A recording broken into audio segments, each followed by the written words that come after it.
Bonjour à toutes et bonjour à tous, bienvenue sur la page quotidien de maman. Après l'extérieur, j'ai décidé de me mettre à la décoration d'intérieur. Donc, pour faire une décoration d'intérieur, il va falloir faire quelques aménagements. Alors, j'ai commandé sur Cdiscount Maison une nouvelle table basse pour donner du cachet à ma salle à manger et à mon salon. Bon, ce que je vous propose, c'est qu'on l'ouvre. Alors déjà, le packaging, il est super bien, la livraison au top. En l'espace de peu de temps, j'avais ma table basse. Maintenant, je vais vous montrer comment c'est fait à l'intérieur. Alors, on est parti, on ouvre. Waouh! Alors, là, on voit que c'est très bien protégé.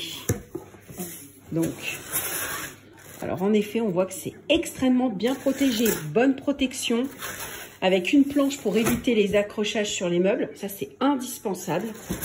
On voit du polystyrène et on peut apercevoir la jolie table qui a l'air juste incroyablement belle. Alors, je suis partie sur une table basse type rectangle de la marque Cdiscount. Je suis donc partie sur une table qui fait 100 par 70 avec un style un peu anglais, style scandinave, quelque chose de pas trop classique mais qui part sur le modernisme. Donc quelque chose de vraiment très chaleureux, très accueillant. Et cette couleur taupe devrait vraiment donner un cachet très supplémentaire à mon salon. Je l'ai opté pour 2 tiroirs coulissants sur glissière métallique. Bon, ce que je vous propose, c'est qu'on regarde tout ça parce que ce qui m'intéressait, c'est qu'on pouvait aussi choisir les poignées. Il y avait 2 sortes de poignées, soit elles étaient en coquille métal ou soit elles étaient en bois. Bon, ce que je vous propose, c'est que je vous montre comment on l'installe.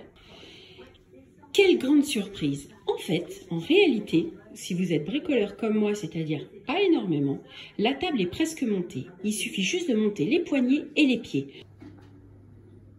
La table est montée, donc on voit que dans les tiroirs, il y a tout le matériel nécessaire pour monter le reste des pieds de la table. Comme on voit, c'est de l'excellente qualité et vous avez bien évidemment la notice. Donc du coup, vous avez tous les éléments pour pouvoir la monter. Vous avez donc les différents pieds que nous allons retrouver dans les tiroirs pour ensuite monter. Quand on voit la qualité de la table, elle est juste incroyable. Franchement, elle est superbe. Bon, ce que je vous propose, c'est qu'on commence à la monter. La première chose que nous allons monter, c'est les 4 pieds de cette mini table de salon. Comme vous pouvez constater, ils sont hyper bien tracés, hyper bien décorés. Ça vous donne vraiment un cachet supplémentaire à cette table basse, qui donne vraiment ce côté rustique, mais aussi moderne. Lorsque j'achète un meuble, j'adore avoir la possibilité de choisir les poignées. Nous avons donc les poignées en bois et nous avons aussi les poignées en métallique.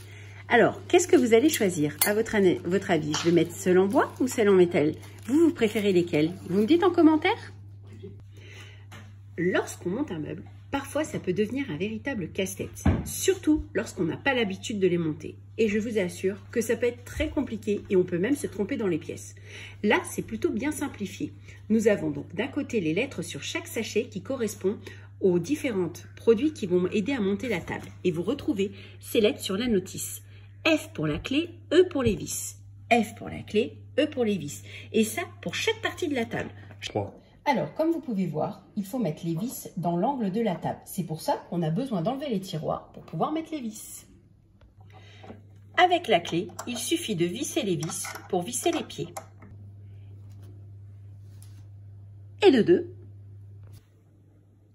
Les 4 pieds sont montés. Maintenant, on va poser le dernier panneau dessus, le panneau en bois. Une fois le panneau posé, comme vous pouvez le voir, il y a des pieds supplémentaires pour éviter que le panneau touche le sol. C'est très bien fait et toujours avec une finition impeccable. Il reste donc les 2 cubes que vous voyez ici, sont 2 pieds supplémentaires pour éviter que le panneau s'affaisse dans le temps. C'est une sécurité supplémentaire mais il est indispensable de le mettre. Alors là, il va falloir un peu plus de bricolage.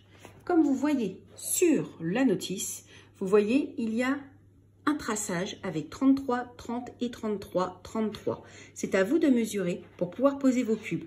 Après, chacun peut faire ce qu'il veut, mais il est quand même bien de suivre la notice. Les 2 pieds sont montés. Maintenant, on va pouvoir retourner la table pour mettre les poignées. Encore une autre petite astuce. Servez-vous des polystyrènes qui sont fournis dans l'emballage pour les mettre au sol pour poser le plateau. Cela évitera que vous abîmiez votre table. Alors, pour vous montrer, j'ai mis donc métallique ou en bois. Je ne l'ai pas fait toute seule, hein. Je me suis fait aider. Alors, lequel des deux? Métallique pour 1 ou poignée en bois pour 2? Je vous laisse voter. Mais moi, j'admets, mon choix s'est porté sur les poignées métalliques. J'admets que cette table est juste magnifique. Elle donne un style pas moderne, mais pas non plus rustique, juste un mélange entre les deux, de l'élégance avec une poignée de modernisme, soit avec les poignées métalliques, soit un côté un peu plus rustique avec les poignées en bois. Ça, c'est au goût de chacun. Mais moi, j'admets que j'aime bien ce côté modernisme. Et du coup, avec une déco simple, on a une table élégante pour prendre un bon apéritif avec les amis.